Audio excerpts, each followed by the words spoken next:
I'm 10 years old. My gaze is set upon my father. As I'm following the lines of his silhouette, the sun begins to set behind him. He reveals himself to me as a storyteller, becoming the very characters that he once knew so well. He became that young boy learning the ways of a Buddhist monk. He became that officer weaving through the roads of Phnom Penh on a motorbike. He then became a refugee, riding a bicycle through the trenches.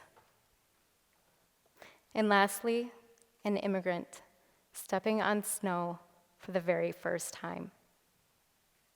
My youthful mind was captivated and compelled, and I was envisioning every description of his memories. However, his arrival to the United States 11 years prior had nothing to do with that young girl living in a middle-class home. It had nothing to do with her homework. It had nothing to do with her really cute dog, Kiki. Now, this beautiful memory of a daughter drawing her father eventually repurposed itself into a moment that a father's narrative painted an immigrant story. And that's a portrait where my identity resides. Like the evening sunset that day, our past found more solitude in the night, and it swam in the dangers of forgetting. Any opportunity of having these transparent conversations and connections, they were rarely had and seldom captured. Early on, I learned that memories could be confiscated, sometimes hijacked subconsciously by fear, by trauma, and sometimes completely eclipsed by the current state of survival. There was no room for the past. There was no room for it now, and no room for it ever. And it was a truth that my family had lived by. My parents and my mother's siblings escaped to the United States in 1980, leaving behind Cambodia, a country torn apart by genocide. Our families shared the exact same stories as many other survivors. We were the ones that got away. We're the ones that are still breathing. The other 3 million lives were executed, tortured, or starved to death. Our story is not unique, it's not special, and nothing's exempt from the 3 million estimate. However, it is that estimate that's dictated my parents' definition of survival, and it's that very estimate that was deliberately omitted out of my childhood. Why? Because it is in an immigrant's hope that as parents, their children not ever be submitted to the inhumane crimes of war. And that was how life started as a second-generation Chinese Cambodian American. Now, I grew up incredibly close with my cousins, and I'd like to think that our childhood is fairly similar. We spent our youths adapting and assimilating. We wanted nothing more than to be identified as American. And in becoming American, we relied heavily on the miracles of social osmosis. So we became habitual creatures, and we did everything on repeat. We sang culturally rich songs. I performed head, shoulders, knees, and toes in ESL, which changed my life. We binged on bugles, the chips that fit on your fingertips. We played chess, hid from UFOs, counted buffalo in Yosemite. And of course, Nintendo was an extension of our body. I slept through church, but I did drink out of I Love Jesus cups at the Buddhist temple. Certainly, some of this sounds familiar. So, we were children of the 80s. We wanted nothing more, of course, than to be the epitome of children of the 80s. As a solution, we appropriated children of the 80s by dressing up as children of the 80s for a Halloween that took place in the 90s because social osmosis really does take that long. So let's fast forward a few decades. We've comfortably found ourselves woven into the fabric of America. Some of us moved on to study genetics, while others became artists. Now, reciting head, shoulders, knees, and toes slowly evolved into songs for social justice and chants for human rights. We grew up. We became politically charged. We exercised our rights. We found a place in the landscape of diversity.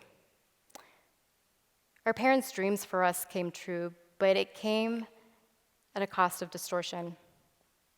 My mother, like many other immigrants, felt unwelcomed. However, she proudly worked a low-wage job as a housekeeper at a hotel while healing from war wounds. My uncle rode down 35W on a little girl's bike so he could pass his driver's test. My father, he wondered the sorcery behind the automatic sliding doors, okay? He enrolled in a tech college. So the future could be forecasted, and their hardships in transitioning to America became the inflection on our prosperity. And their grit, it shaped our character. But who were they during the war? Who were they before the war? These are the key narratives for transformation, and without it, there would be no unveiling. And that is where the distortion lies. Even as a child, I knew there were pieces of humanity that had been concealed and camouflaged. They were layered discreetly into the backdrop of every family occasion, and eventually they became the gravesite we unknowingly played on. To me, that means that the immigrant story has been lost. I spent the last 8 years enveloped in the curious light that lives deep in the eyes of my son. In cupping the sweetness in his laughter, I now know the taste of purpose.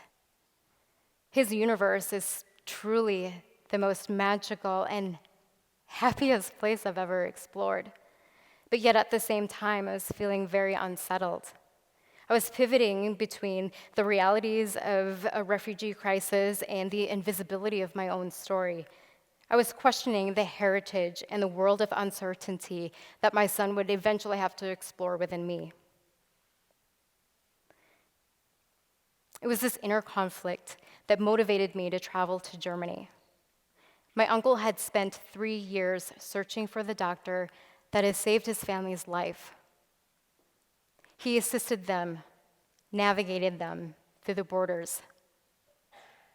And so, in April of 2016, we found ourselves in Munich, Germany. He, searching for closure, and I, to unearth what is still compacted beneath me. Dr. Johannes allowed us to explore the years that he had spent documenting inside the camps. We delved deep into his albums, studied every portrait. It was a slow unraveling. So venturing this deep allowed for us to find a sacred space, to ask questions, and eventually to heal. Perhaps it was the familial space or the endless yellow fields around us, but my uncle was able to disconnect himself from his current realities and speak from the heart,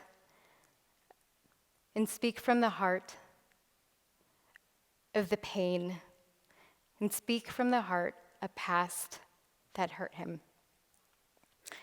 And it is a story that I would like to share with you. Under the Khmer Rouge and the Pol Pot regime, civilians were often the victims of forced labor.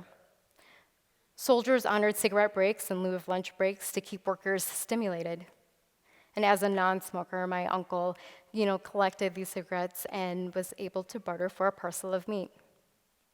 Well, like divine intervention, meat became the little sustenance that distanced him further from starvation and closer to hope. However, hope was short-lived and the glimpses of survival sabotaged. Unbeknownst to him, the soldiers had fed him his best friend's liver. And it's in this cruelty that not only broke him, but the laws of human nature.